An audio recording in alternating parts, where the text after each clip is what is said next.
Morning, everybody. Dr. Gillard here. It's Tuesday, week 6. Time for some endocrinology. Here we go. And we left off just before getting into a little biochemistry here. So gluconeogenesis is super important with regard to the action of cortisol. So I think we should review that a little bit. And yeah, here it is. If you're weak in biochemistry, you better get up to speed here, because there will be some questions on the midterm on this stuff.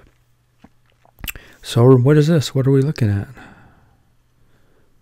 Well, this is glycolysis, right? Taking glucose, trapping it inside the cell by sticking a phosphate on it. Now it's stuck in the cell. What do you mean it's stuck in the cell?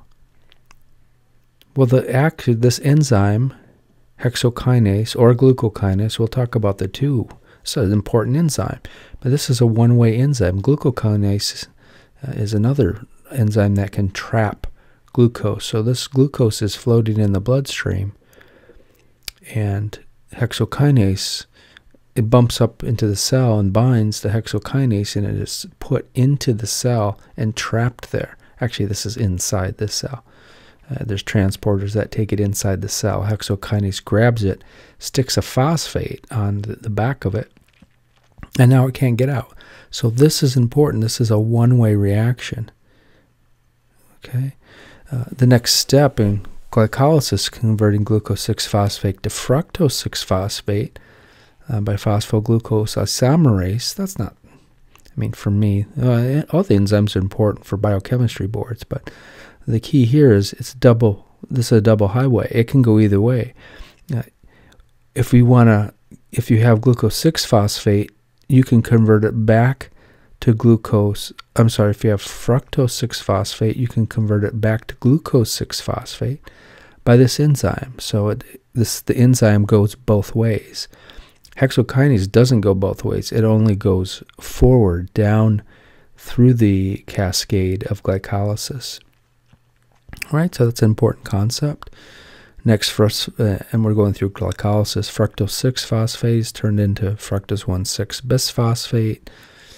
But oh look, here's another enzyme that only goes one way. Right? That's phosphofructose kinase 1. We have to burn an ATP in both of those reactions too. But it kind of traps it again. It can't go back.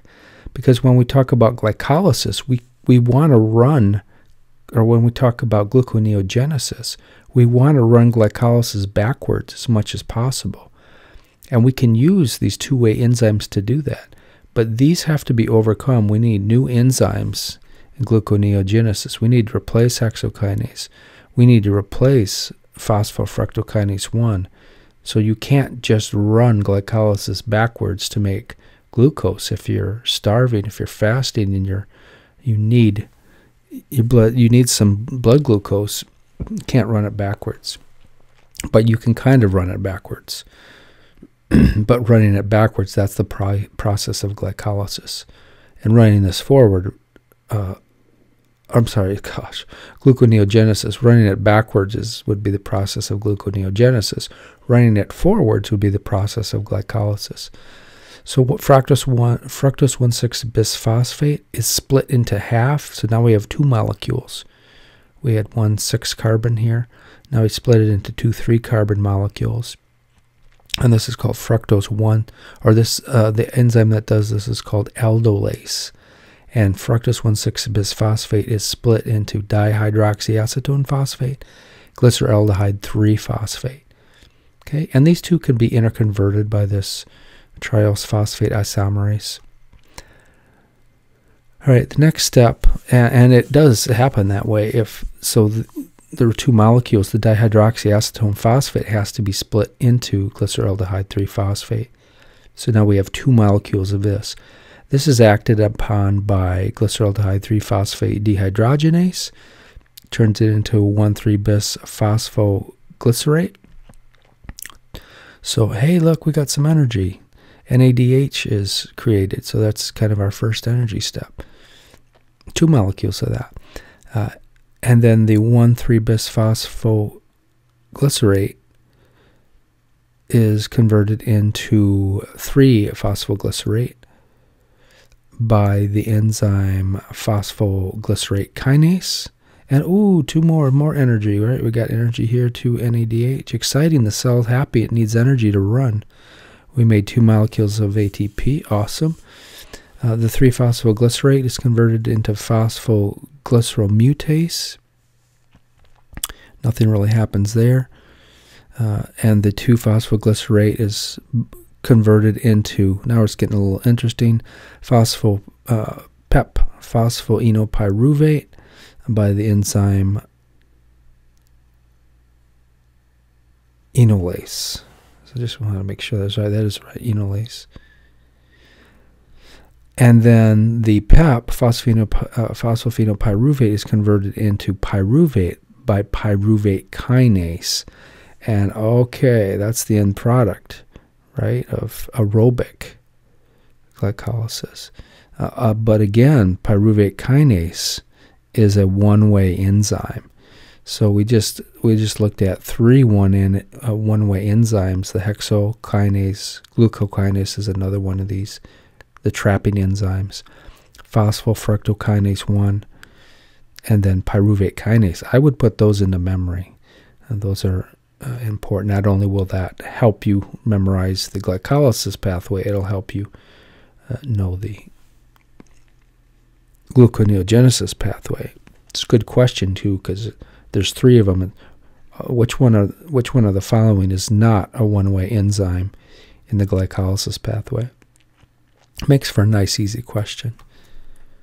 All right.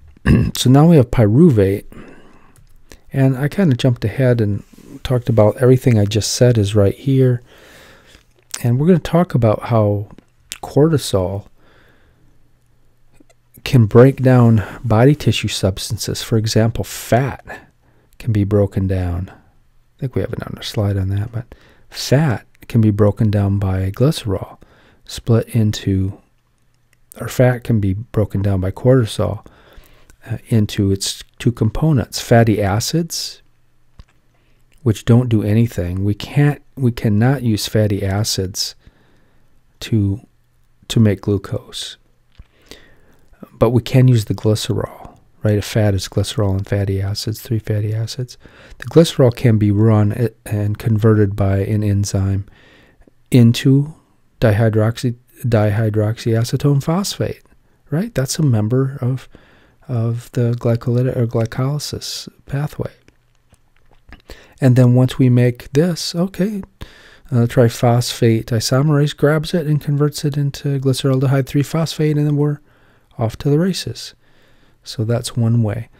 If we're talking about gluconeogenesis, we can actually run it backwards. We convert it into fructose 1,6-bisphosphate, but we're stuck here because phosphofructokinase 1 can't. It doesn't go both ways. So we need a new enzyme, and we'll look at those in a minute.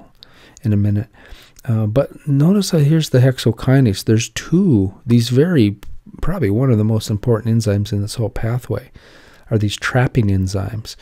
So there, you'll see in some texts they write hexokinase, and some they write glucokinase. So what's the deal with those 2? These are good board type questions.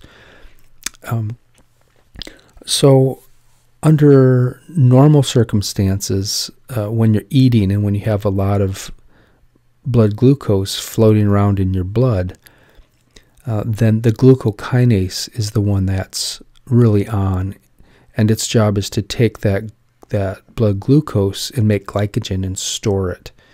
And so in the liver and in the beta cells of the pancreas, that's where this lives. That's the only place really. There's some in the brain, but that we don't really worry about that. But the liver is the big one. So glucokinase in the liver, it has a high Km. So that means high Km means low affinity. So if you're fasting and there's very little glucose floating around the blood, it's not enough to activate this glucokinase. Why would you want to activate glucokinase? Because that will grab the glucose in the blood and turn it into a storage form, glycogen. And if you're starving to death and you just have very little glucose, you certainly don't want to, there's not enough excess to store it. So you don't want this enzyme on. So the committee created it with a high Km. Right? It has a high Vmax, so when there's a lot of glucose, you just had a big ice cream cone or something. When there's a lot of glucose floating around the blood, this thing converts it very quickly. The high Vmax means it converts it very quickly into glycogen. Okay, so that's when this one is activated. So kind of the bottom line is, and insulin is important for this one too. If you have a lot of blood glucose going around, your pancreas also sees that and says, oh my God, we can't, that's going to wreck the eyes, it's going to wreck the nerves, we got to get that sugar out of the bloodstream. So insulin is produced, and insulin goes into the liver and stimulates the cells to make glucokinase. So these insulin and glucokinase are linked together very closely. All right, now if you're starving, then all the other cells in your body, the texts often say muscle tissue, but it's everywhere else in your body except the liver and except the beta cells of the pancreas.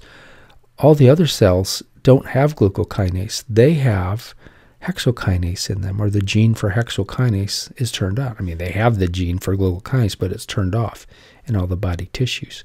So this is the one that's functioning. This one has a low Km. So if there's just a tiny bit of glucose, this traps the glucose inside the cell and runs it through glycolysis and makes energy, makes ATP and NADH, which can be used to make more energy. So that's kind of the deal with that. So it has high affinity. Remember, the Km is always inverse to affinity. So low Km means high affinity, right? So it should be easy review for you guys. But it does have a low Vmax. So it doesn't move things, it doesn't convert things or trap things very fast. So it doesn't produce, it's kind of a slow poke. But that's okay because there's not really a lot of glucose around anyway. This is in a fasting state. This one will be turned on and working. In a fed state, after you've eaten a big sugary meal or high carbohydrate meal, this one will be turned on. Okay, that's the story with that. And then we talked about all this stuff, right? The 3 irreversible steps we looked at already. So I guess I could have taken this out. I just kind of blew it up so you can see the pathway of glycolysis. And there's the end product of pyruvate there. Who are the 3 irreversible steps of glycolysis? We went over that, but here they are again.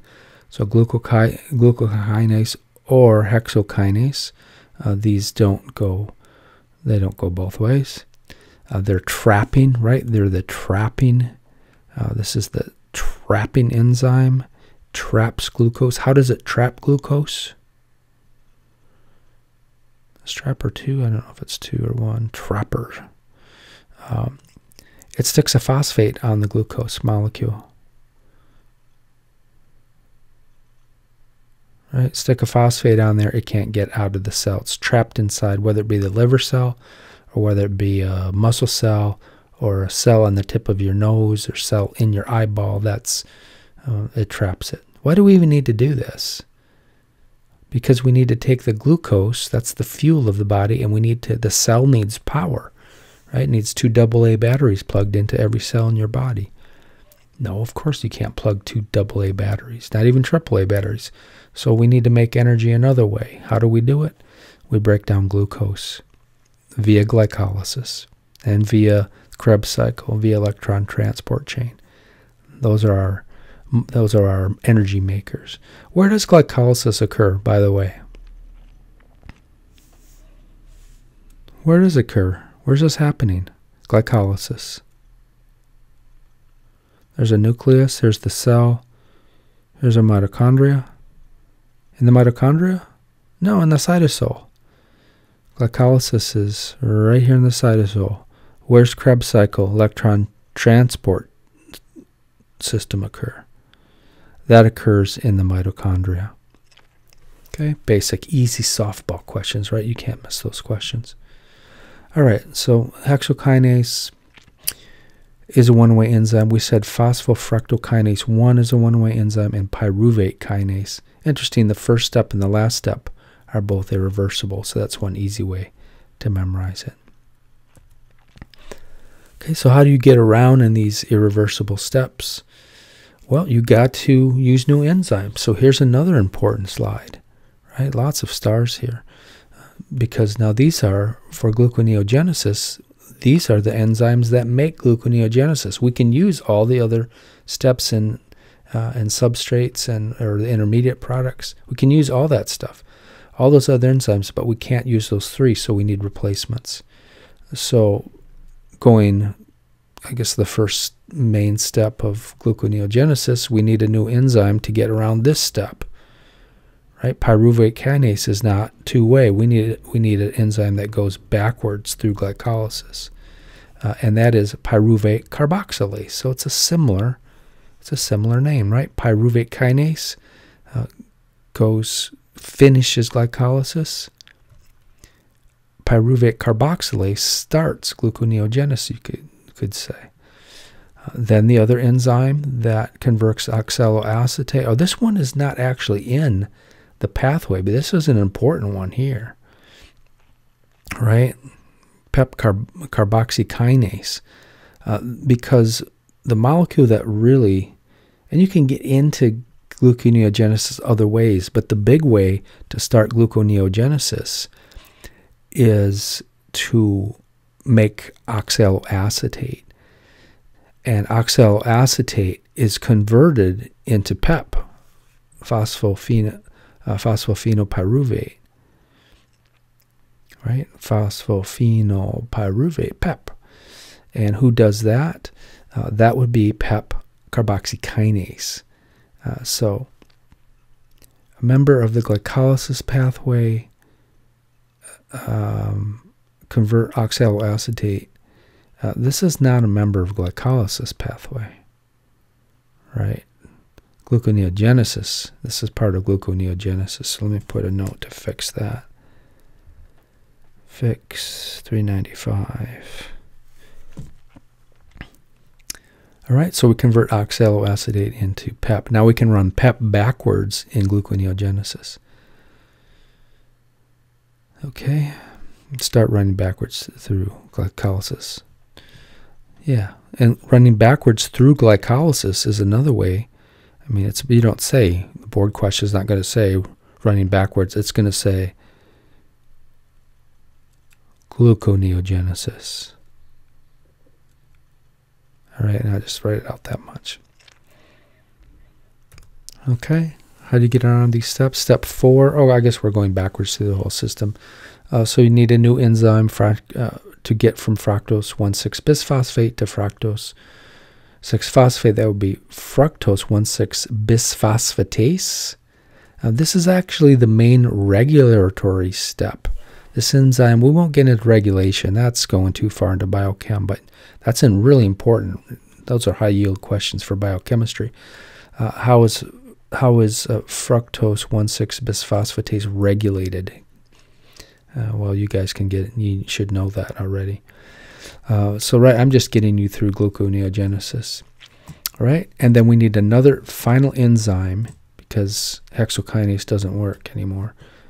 So to get from glucose-6-phosphate out of the cell and to form glucose, finally being out of the cell, cytosol, we need a new enzyme called glucose-6-phosphatase.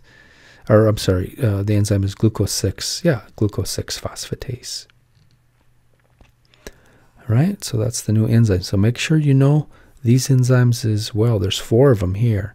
Pyruvate carboxykinase, that kind of starts the gluconeogenesis pathway going in a way. And then we convert, that's going to give us oxaloacetate. So that's not really in glycolysis pathway. Who's oxaloacetate? What pathway is that from? Who makes oxaloacetate? That's the Krebs cycle, or the CTA cycle. What is that? I can't remember what it stands for. Tricarboxylic acid cycle. or the Krebs cycle we could have said, but the product is oxaloacetate. I'll show you a shortcut to get to that. Okay, so oxaloacetate is converted into, is it converted into pyruvate? Well, that's the final step of glycolysis. No, because that's an irreversible reaction. We have to convert it into phosphoenolpyruvate. Okay, by the enzyme PEP carboxykinase does that. I'll show you a picture. I should have just went through a picture. All right, here's a picture of everything we just kind of talked about. So if you want to make glucose and run gluconeogenesis, it looks very similar, doesn't it, to the glycolysis, but it's different. So pyruvate, there's the end product of glycolysis. Aerobic, what's the end product of anaerobic glycolysis? Pyruvate's converted to lactate or lactic acid, right? But anyway, so pyruvate. So if you are starving and you need blood glucose, we need to run this backwards because we have glucose trapped in the cell. We need to run it backwards. So how do we run it backwards? We can't go backwards this way. We can't just run pyruvate backwards because this is an irreversible step. And there's no enzyme that converts pyruvate to PEP. We have to do kind of a sidetrack to get it going. So what we do is we either take the pyruvate and run it through the Krebs cycle to make oxaloacetate, or there is a cool enzyme called pyruvate carboxylase, pyruvate carboxylase, or PC, another PC. Pyruvate carboxylase can grab that pyruvate and convert it right into oxaloacetate. And then oxaloacetate can be converted into PEP by PEP carboxykinase. So that's a very important. You have a mutation in that, you probably won't live. That's the gene to make phosphoenolpyruvate carboxykinase is super, super important. We got it? And once we have PEP, then we convert that, and we can go right through the pathways. The normal enzymes of glycolysis are go both ways, so we can go both ways all the way up to fructose 1,6 bisphosphate. How do we get it? There's no kind of side chain that we have to do like we did here. We can just use a new enzyme called fructose 1,6 bisphosphatase, converts it into fructose 6-phosphate. Then same enzyme we can use to make glucose 6-phosphate. And then you have to use a new enzyme, hexoglucokinase or hexokinase doesn't work, but we can use glucose 6-phosphatase to convert glucose 6-phosphate into glucose. And now we're out of the cell, and it can go into the interstitium. It's in the interstitium, and it can get right in the bloodstream. And yep, so we're keeping the brain and cells that only run, cells that always need blood glucose, the brain cells and the red blood cells, so we can keep feeding them that way. All right, are we good? And then glyconeogenesis is breaking glycan. We're not going to go into that pathway, but you need to know all these pathways for biochem. Okay, are we good? All right, so what else can we use for fuel besides just the pyruvate or the oxaloacetate? What else can we use for fuel? Well, we can use lactate, interestingly. That's one of the products of anaerobic without oxygen. Anaerobic glycolysis yields lactate. So lactate, if glycolysis forms pyruvate anaerobically, then pyruvate can be converted, or pyruvate is converted or made into the evil lactate. So this must be eliminated from the body. So there's some new research. When I went to school, they thought lactate there was no use for it. But we know now there is a way the Cori cycle can take up lactate in the liver. We didn't know this back when I went to school. But it can be oxidized into pyruvate. So that's awesome. So there is a way to make it, to oxidize it into pyruvate. And then pyruvate can be run back in the cycle. You can use pyruvate carboxylase to convert it to oxaloacetate. You can use PEP carboxykinase to convert it into PEP, and then you can just run it backwards through those same enzymes that are hanging around in the cytosol with two kind of flies in the ointment. You got to use one new enzyme here, fructose 1,6-bisphosphatase, and one new enzyme to get it out of the cell, glucose-6-phosphate. And now we got our body happy because we got some glucose. So lactate can even be used. Glycerol, we talked about that. Fat in the adipose tissue can be broken down by cortisol. It is broken down by cortisol into fatty acids, which are not used. I said that already. And glycerol. And we can take the glycerol, as I showed you, and convert it into dihydroxyacetone phosphate. Showed you that path already. Right? Here's just kind of just to help you guys see these things. So here's glycolysis pathway we just went through. And here is really, this is the gluconeogenic pathway. And it's really just running backwards. It's just backwards glycolysis with the exception of those 4 enzymes. But here we have pyruvate. I mean, I won't go through it again, but we made oxaloacetate, and yeah, so we went through all this stuff. This is just showing where body fat, how you get that into dihydroxyacetone more specifically. I guess another reason I put this slide up here. So there's a glycerol kinase that converts it into glycerol 3-phosphate. There's a glycerol 3-phosphate dehydrogenase, which converts it into dihydroxyacetone phosphate. And now we're off to the races. We're in familiar territory once we make that enzyme. What else can be used? Let's give it some more fuel beside oxaloacetate and pyruvate. Well, amino acids are real important. So cortisol will break down muscle fiber. Weirdly, though, actually.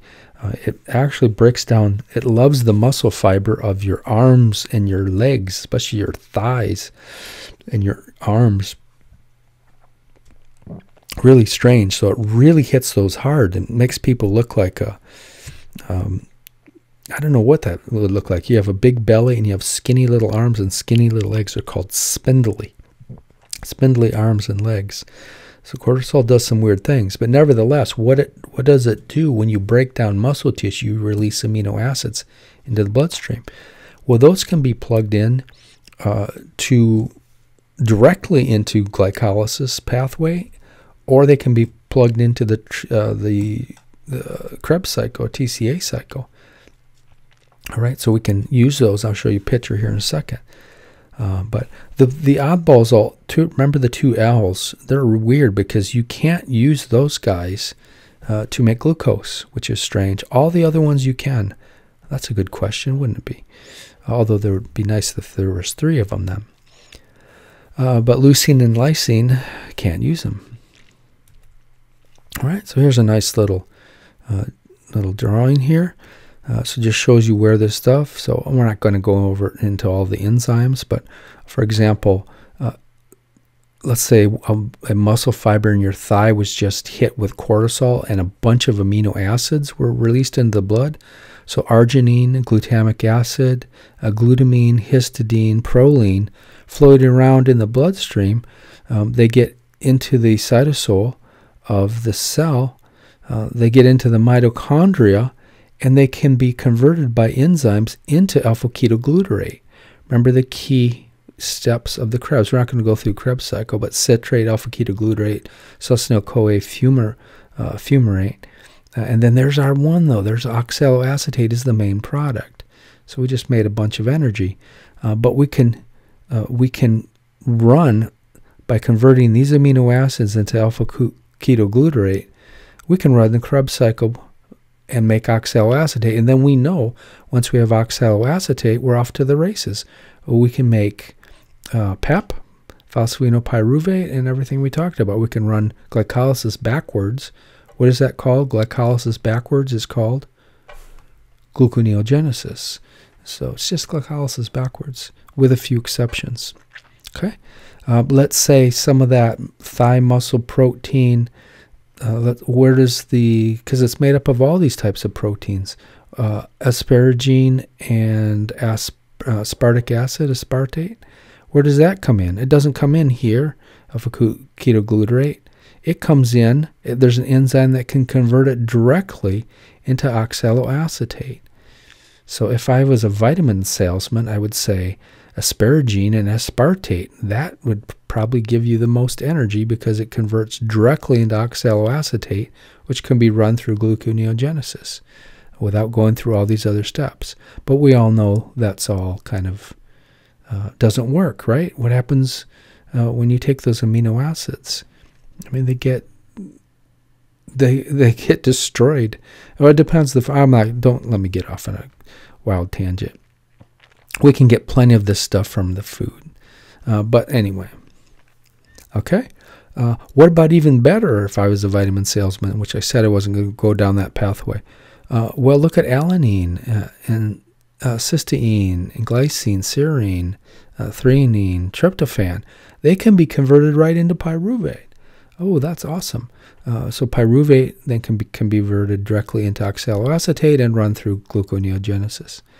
And then the other guys are other ways that some of these can be converted. Some other, like leucine has a double pathway in. But you can see, now I don't expect you to know all this stuff. But, I mean, if you want to ace biochem boards, I guess you should know where this stuff enters. But for my purposes, it enters the Krebs cycle. Most of this enters the Krebs cycle. Some of it can be converted directly to pyruvate. You should know general stuff like that. Some of it can be converted directly to oxaloacetate. I'm not going to ask you glutamic acid or glutamate, aka glutamic acid comes in where. If you know it comes into the Krebs cycle, I think it's good enough for my purposes. I don't know about biochemistry. Okay, here's kind of an interesting little drawing here of cortisol, because that's, now we're starting to come back to our main subject here is cortisol. So what does that actually do? Well, we just said it breaks down lipids through a process called lipolysis, and it makes fatty acids, which they go off and do other things, but we don't use fatty acids to make glucose. That'd be a nice question, wouldn't it? But it does use the glycerol, and we just showed you exactly how the glycerol runs to make glucose. Right? How come I'm not showing skeletal muscle?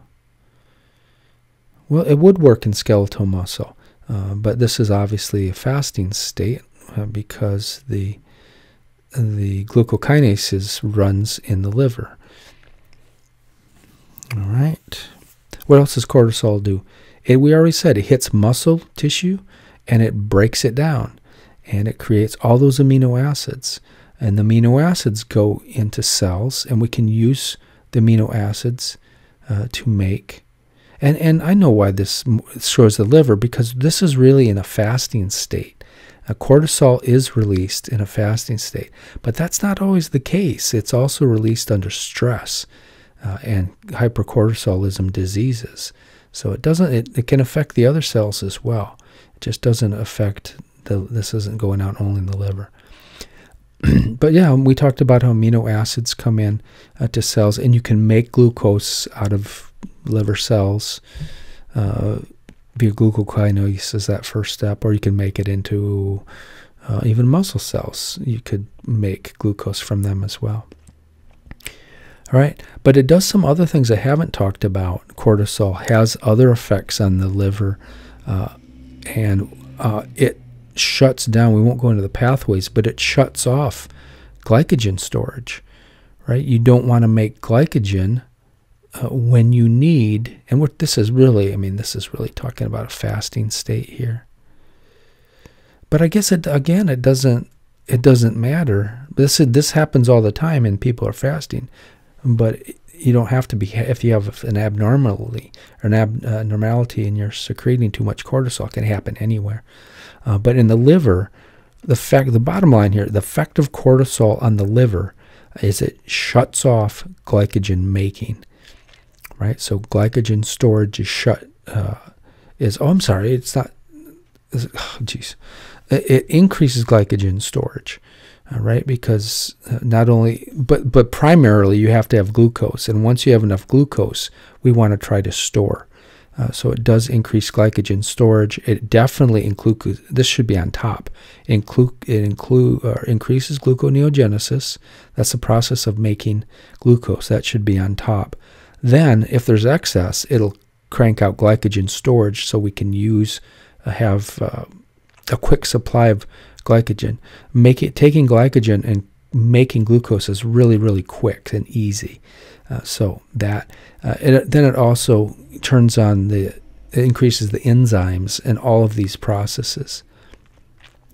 Okay, because the more enzymes are around, you don't want there to be a lack of enzymes to slow down the production or the transformation of glycogen into glucose. You got to have plenty of enzymes. Okay, that's the point there. Okay, I think we got everything there. Okay, just another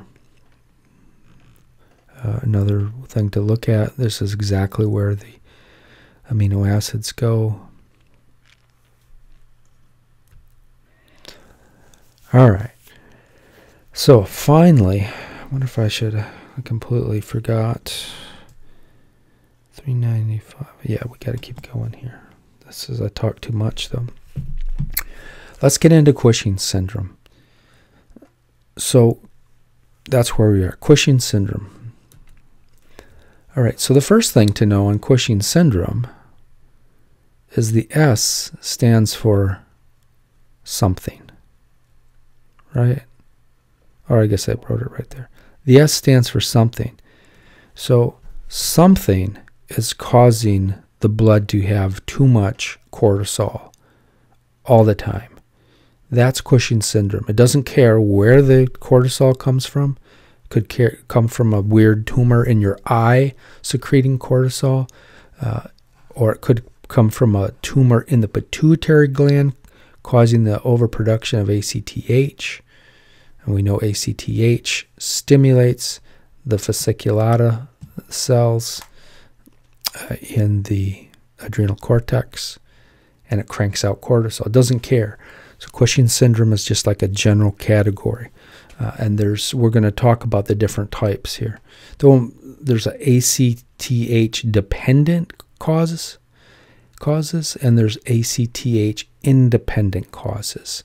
So that's our next thing to go. So many different causes. Too much cortisol is trouble, as we will see. All kinds of problems it causes with the body.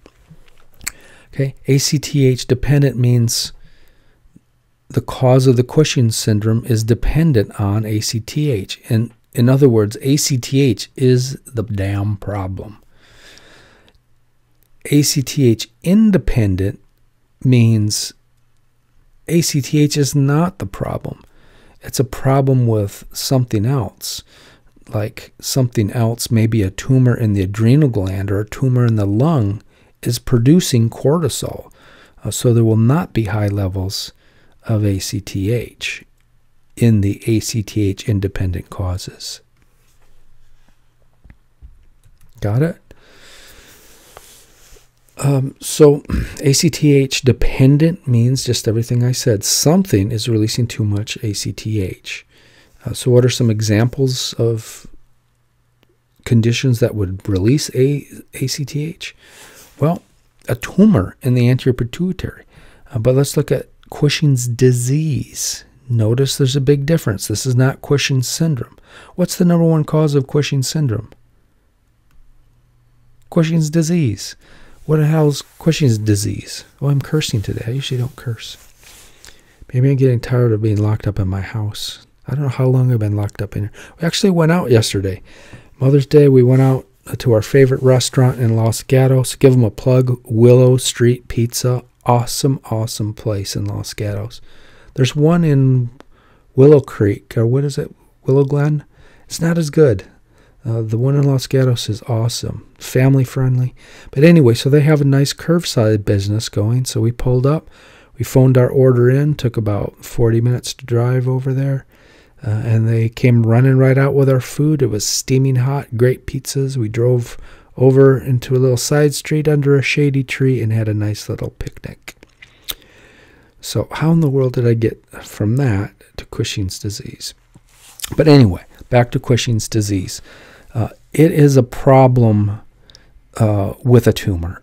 Almost always a tumor in the anterior pituitary, right? And this tumor of corticotroph cells, it secretes too much POMC. We know POMC is converted into ACTH, or flat out secretes too much ACTH. Okay, way too much, and the tumor has no way to turn it off. There's cortisol does not go back and bind to it. Right? What about some other ACTH-dependent causes? Well, maybe you don't have anything wrong with your pituitary, but maybe you have ectopic ACTH secretion from, let's say, a pituitary, or let's say a tumor in your lung tissue. We'll look a little more specific like these. Some cancers can spit out ACTH, and they're not even in the pituitary, they're in the lungs.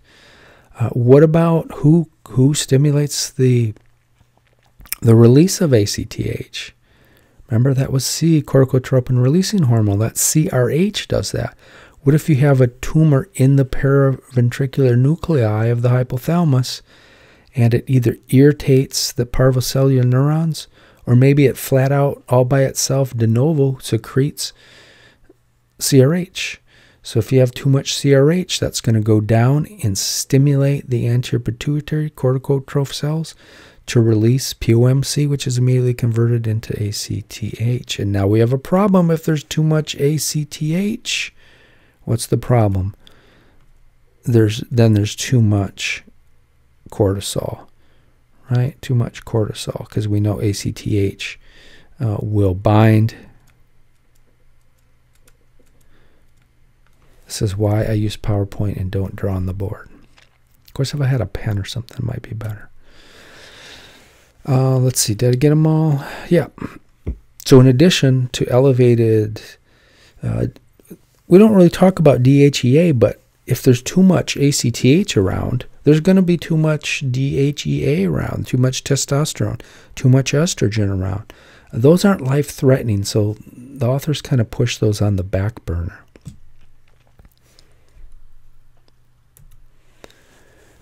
All right, well, now what about this? Here's another major category, this ACTH-independent. What does that mean? That the reason the patient has too much cortisol in the blood has nothing to do with ACTH. Do a blood test, ACTH levels are normal. So ACTH is not the problem in these conditions. So something else is caused cortisol. What could that be? Well, how about a unilateral adrenal adenoma or carcinoma? So you have a glandular tumor. The fasciculata cells, a mutation has occurred in the fasciculata cells. There's a fasciculata cell. Normally there's a couple of them. But a tumor occurred and it doesn't die anymore, right? That's kind of, it's not always cancer, but they start growing and growing and growing and growing, and you start getting a bump here. And it's a tumor, but you do histological sampling and it's not dysplastic tissue. So it's not going to, dysplastic tissue tends to go into the spread, metastasize. So this was just a kind of benign tumor, but the problem is the darn thing is secreting way too much cortisol, which is its native job. So that's a adenoma. You could have a cancer that's grown here out of these cells, exactly the same thing, only you look histologically, and there's dysplastic cells. There's blood vessels, of course, around the adrenal cortex, and some of the cells are actually breaking loose and getting into the bloodstream. So here's a cancerous cell. It's still secreting too much cortisol. Okay, so that's a cause. There's a condition I'm not going to talk about. It's rare, but it's called primary pigmented nodular adrenal disease. McEwen's-Albright syndrome are other diseases where tumors occur, and these tumors secrete cortisol. These are all cortisol secreting tumors. Okay, and then there's iatrogenic causes. In fact, I should have put this one first. These are all rare causes. This is not so rare. This is the exogenous use of glucocorticoids. So this is your patient with rheumatoid arthritis who has to be on higher and higher doses of prednisone or any other glucocorticoid. And the dose has gotten so high, it's above physiological levels, that it's starting to cause some damage. It's cortisol excess has occurred, and you're starting to get, you've developed Cushing syndrome. Not because there's anything wrong with the mechanism of secreting cortisol, but because you have to take glucocorticoids. Remember, we said they're very powerful anti-inflammatory. And so some people with autoimmune disease, which causes inflammation and pain of the joints, they have to fight that inflammation. And the COX-1 and COX-2s aren't strong enough to do that. You got to go snip the inflammation up at the top of the cascade. And although their pain stops, they have all kinds of other problems because of these glucocorticoids. Again, number one cause of ACTH independent. Another thing, it's also the number one cause of secondary adrenal insufficiency, right? What happens when they come off of these things? Well, the adrenal gland is shot. It may never recover, may never come back to life. So now they have a secondary adrenal insufficiency. We talked all about that. So you can kind of get a double whammy by taking glucocorticoids. While you're on them, you might get Cushing syndrome. When you finally come off them, your adrenal gland might be broken and you have adrenal insufficiency. So great for snuffing out pain and inflammation, but boy, it sure can be trouble if you're not careful with it. There are some other causes as well. So these are all ACTH independent causes. Alcoholism. People drink a lot of alcohol. For not in everybody, but in some people, and we don't understand the whole process. But it seems to stimulate the parvocellular neurons and irritate them and make them mad. And when cells get irritated and mad, they tend to crank out whatever they are designed to produce, and parvocellular neurons can make CRH, as well as a little bit of ADH too. We talked about that before. And that CRH overstimulates the anterior pituitary to the corticotroph cells to make POMC, which is immediately converted into ACTH. ACTH goes down, stimulates the fasciculatus cells to make cortisol. And now you got too much cortisol. When you have too much cortisol, what's the disease? Some people are following me good, some people are not. If you have too much cortisol, you have Cushing syndrome, right? Could be ACTH independent or ACTH dependent, but you have Cushing syndrome. All right, let's talk a little bit. I wonder how I'm doing on time. I went through biochemistry a long time. I should have started my clock because we have 50 minutes. Have we done 50 minutes yet? 395. I think we need to go. We usually do at least 25 slides. We've done like 13. Let's just. Should I start it? Because this will be the cutoff material for your GIGU test with regard to endocrinology. Let's cut it off here. I guess I can do what I want, can't I? Let's cut it off here, and we'll save a little endocrinology for the final. All right, so that's enough. We'll pick up on Cushing's disease next time. See you later.